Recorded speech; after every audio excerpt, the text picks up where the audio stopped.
Hostel workers వేధిస్తున్న ఎస్సీడీడీ శ్రీలత గారిని suspend చేయాలి. ఎస్సీడీడీ శ్రీలత గారిని ఎస్సీడీడీ శ్రీలత గారిని పోస్ట్ మెట్రిక్ హాస్టల్ వర్కర్స్ వేధిస్తున్న ఎస్సీడీడీ శ్రీలత గారిని సారపాకలో ధర్నా చేయడం జరుగుతూ ఉంది.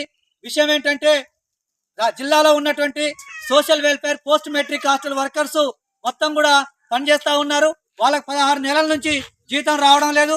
ఆ జీతాల కోసం అడిగిన క్రమంలో ఎస్సీడీడీ గారు కలెక్టర్ గారిని కలిసి వినతి పత్రం ఇచ్చినాక మీరు నా మీదనే కలెక్టర్కి వినతి పత్రం ఇస్తారా అని చెప్పి సాయంత్రం 3 గంటలకు సోమవారం గ్రీవెన్స్ రోజు వాళ్ళని పిలిపించి మొత్తం వ్యక్తిగత దరఖాస్తులు రాపించుకొని మీరు ఎక్కడికి పంపిస్తే అక్కడికి పోవాలి, నేను కక్ష సాధింపు చర్యలు చేస్తున్నా అని చెప్పి ఇష్టానుసారంగా వాళ్ళతో మాట్లాడి మొత్తం కూడా వాళ్ళని సఫలింగ్ పేరుతోటి మొత్తం కూడా జిల్లాలో ఉన్నటువంటి చర్ల వాళ్ళని భద్రాచలం వాళ్ళని మణుగూరు వాళ్ళని ఇక్కడ పాల్వంచ వాళ్ళని భద్రాచలం వాళ్ళని మణుగూరు ఆ విధంగా మొత్తం కూడా రామవరానికి అనేక రకాలుగా మొత్తం సప్లింగ్ పేరుతోటి ట్రాన్స్ఫర్ పేరుతోటి ఎలాంటి నోటీసులు లేకుండా ఆర్డర్ లేకుండా మొత్తం వ్యక్తిగతంగా ఏకద్రోహంగా నడిపిస్తా ఉంది, పంపిస్తా ఉంది.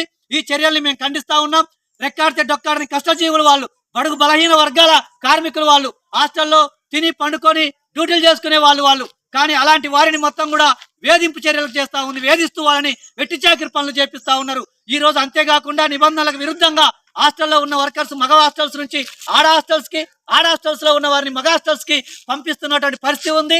అంతేకాకుండా వంట కుక్కలతోటి నైట్ వాచ్మెన్ తోటి డే వాచ్మెన్ తో స్కావెంజర్లు స్వీపర్ల పనులు నిబంధనలకు విరుద్ధంగా శ్రీలత మేడం గారు చేపిస్తున్నారు. ఇది చాలా నిబంధనలకు విరుద్ధం, లేబర్ యాక్ట్ కు వ్యతిరేకం. కాబట్టి మొత్తం చట్టానికి వ్యతిరేకంగా వ్యవహరిస్తున్నటువంటి శ్రీలత గారిపై జిల్లా కలెక్టర్ ఎంక్వైరీ చేసి చర్యలు తీసుకోవాలని, సస్పెండ్ చేయాలని చెప్పి భారత కార్మిక సంఘాల సమైక్య కోరుతా ఉన్నాం. కార్మికులందరికీ న్యాయం చేయండి, సప్లింగులను ఆపండి, ట్రాన్స్ఫర్స్ ఆపండి, పెండింగ్ లో ఉన్న వేతనాలు ఇవ్వండి.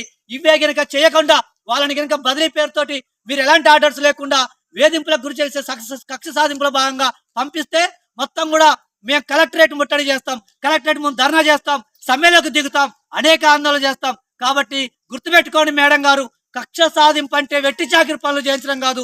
అలా చేయకండి దయచేసి. వాళ్ళకు ఎక్కడ ఉన్నాయో అక్కడ ఉద్యోగాలు ఇవ్వండి.